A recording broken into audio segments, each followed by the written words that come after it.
નવસારી જિલ્લાના મોલધરા ઓણચી માર્ગ પર દીપડો લટાર લગાવતા સ્થાનિકો ભયભીત।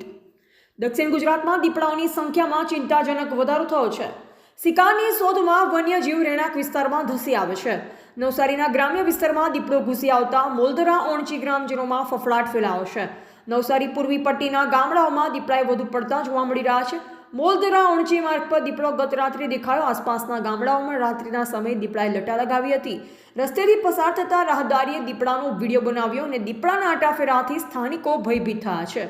સ્થાનિકોએ દીપડો રહેણાંક વિસ્તારમાં નજરે પડતા સ્થાનિકો દ્વારા પાંજરા મૂકવાની માંગ ઉઠી। સ્થાનિકો દ્વારા દીપડાને પાંજરું ગોઠવી ઝડપી પાડી વન્ય જીવ અને માનવીઓ બંને માટે સલામત સ્થળે મૂકવામાં આવી તેવી સ્થાનિકો દ્વારા લોકમાંગ કરવામાં આવી રહી છે। ટીવીડી ન્યૂઝ નેટવર્ક સાથે રિપોર્ટર રસિક ભાણા, નવસારી।